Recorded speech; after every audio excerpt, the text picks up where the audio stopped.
Siz kızıksız koy Ejike. Doğuşka koydunuz öttü. Her bir fraksiyadan birden, Jeke mandattan gelgenlerden 3 kişi dep görsöttük.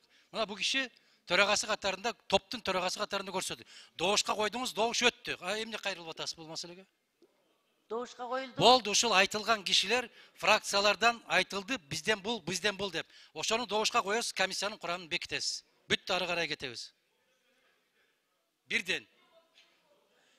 Adakan Kimisanbayev doğuş ötken yok. Birinci mikrofon. Siz geçirip koy.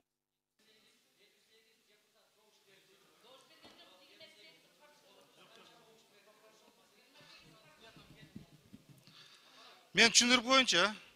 36 ile bolup kaldı. Ötken yok deydi. Qatto qancha oldu qatto? 84 boldumu? 36 berdiuza ötken жоқ masala. Hurmatlı kollegalar. En çok degende 40. Hurmatlı kollegalar, men sunuşum.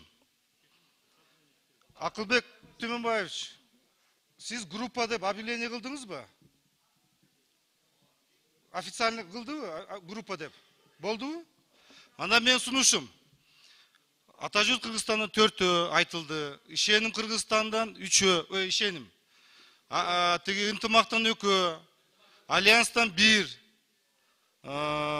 bütünden 1, İman Nuri'dan 1, gruppadan 2, 14. 14 kuramı bolsun, bu atalgan kandidatlar tegi komissiya müçelerini bekitilsin. Oşun doğuş okup koyunuz. Rahmat.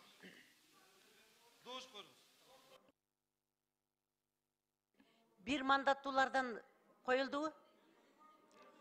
Girdi. Beşinci mikrofon. Hurmatlı Bakıt Ergешевич, men ofitsialında sizge uqtunuz buqpadınız mı bilbem, men jarıyaladım. Eldik top dep bir mandatlı okruktan top düzüldü dep. Siz uqpay kalgansız go jana azıcı olup atıp. Emi bir yerde hurmatlı alparuçu, sizdi sıylap sakaldı dep alpardık. Siz özüңүздүн позициянызга tak turup, oşol mıyzamdı doğuşka koyu otasızlarmı? Sunuştu. Oşol sunuş öttü. Antkeni 54'tün içinden 36 kişi doğuş berdi. Köpçülük. Siz kayra doğuşka koyam, her bir adamdı oğup bir yerde. Hurmatlı Ejeke, siz tuğra düşününüz. Bir yerde Bakıt Ergешевич menenle İskak Absamatoviç, Adakan Kimsanbayeviç üçöyle talaşı odat. Buna aytı odat, öttü dep. Ötken doğuştu, oşol komissiyаны çoğultup, төрағасын şaylap alıp, işti alıp arаңыз. Rahmat. Rahmat. Bирок 84 katışkan eken, 36 ile doğuş beriptir. 42 doğuş bergende ötüş gerek eken. Oşoğa bu sunuş ötpey kaldı. Andan keyin ekinci Bakıt Ergешевичтин sunuşun mikrofon. Assalamu alaikum hurmatlı kesиптештерим, hurmatlı төрайым.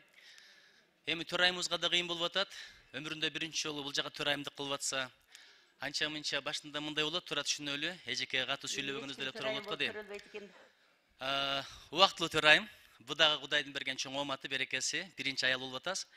Бирок мен бирдекеге абдан таң калып атам, мына биринчи жолу жыйынга катышып атам. Биз азыр бир конституциялык реформа кылып атабызбы? Азыркы болгону комиссиянын курамын бекитиш керек. Ал бир ойдон корбойт, тону томкорбойт. Болгону берилген добуштарды эсептеп берет. Эми ушул кичинекей нерсени чече албай баятан бери талашып атсак, эл бизден көп нерсе күтүп атабыз. Эмнени кыйратабыз анда? Ошон үчүн канча болсо шунча болсун. Биз бир гана адамды беребиз. Динара Ашимовнаны да жазып койсоңуз, чоң рахмат. Beşinci mikrofon. Adakan Kimsanbayev. Rahmat, siz мындай кылыңызчы. Алып барып аткандан кийин мындай тегиз караңыз да, бир жакты карабаңыз. Мага ошол аппараттан ким юридикалык бөлүм башчысы? Ким? Мондай борбордук трибунага келчи айланайын. Мындай кылчы. Мен койгон маселе, жанакы биринчи маселе, бул процедуралык маселеби? Биринчи суроо. Я. А процедуралык маселе болсо, doğuşка катышкандардын көпчүлүгүнө ээ болгон сунуш өттү деп эсептелеби? Саламатсыздарбы, урматтуу депутаттар. Бүгүнкү күндө иштеп жаткан регламенттин 78-беренесинин талаптарына ылайык Жогорку кеңештин жол жоболук маселелер боюнча чечими катышкан депутаттардын санынын көпчүлүгү добуш менен кабыл алынат. Баракелді. Қатышты қанша киши? 50? 84 катышты. Жоқ. Ал добуш берүүгө катышкан деп атам. 84 катталды. За макул бергени 30 канча болду? Жигит, 36 болду. жигит, мындай кыл, жигит, мындай кыл. Катышкан добуш берүүгө катышкандардын саны канча болду? 54. 54'тен 36'сы макул болду. Өттүбү? Я. Стенограмма үчүн үнүңдү чыгарсаң, жигит.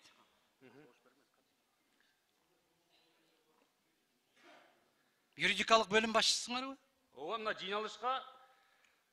жыйналышка катышкан депутаттардын саны. Жигит, жыйналышта эмес. Кеп процедуралык маселени чечилишин эрежеси жөнүндө кетип баратат. Ооба.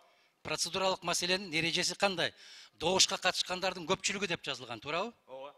А биз 36 алып атат ошол сунуш. Өттүбү, өтпөдүбү? Ушуга гана жооп. Өткөн жок. Каттоодон өткөн депутаттардын. Мына 78-ci беренеде так жазылып турат, каттоодон өткөн депутаттардын. Кайсы чечим? Адахан Кимсамович, мына жыйналышка катышкан депутаттардын саны, жыйналыш залында отурган жана добуш берүүнүн өткөрүүнүн алдында каттоодон өткөн жогорку кеңештин депутаттарынын саны. Туура. Так жазылып турат. Туура. Эми экинчи маселе. Мыйзамды кабыл алганда, токтомду кабыл алганда сиз айткан эреже иштейт. Андан эч талаш жок. Биз процедуралык маселе карап атабыз. Туурабы? А процедуралык маселе караганда кандай чечилет? Азыркы сиздин добушуңуз өткөн жок. Өткөн жок. Кайсы статья, кайсы пунктта турат? 78 21-2. Азыр 2 мүнөт. Кана сунуш кабыл алынды. Жазуу жүзүндө берсеңиздер эсептөө комиссиясынын мүчөлөрүн.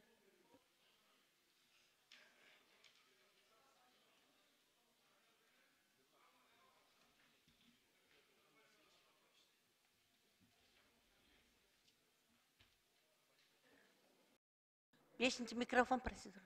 Азыр бүтүн Кыргызстан Модумаров. Могул жердеги маселе жөнөкөй маселе эмес.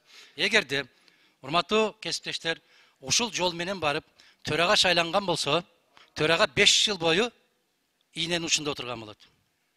Кимде ким конституциялык сотко берген болсо, ал 100% утат. Эмне үчүн? Азыр күчүндө турган мыйзам 10-чу беренени караңыздар. Парламенттик фракция, мындан ары фракция тизме боюнча бир саясий партиядан шайланган жогорку кеңештин депутаттарынын бирикмеси. Төрөбаев жарыя кылды стенограмманы көтөргүлө.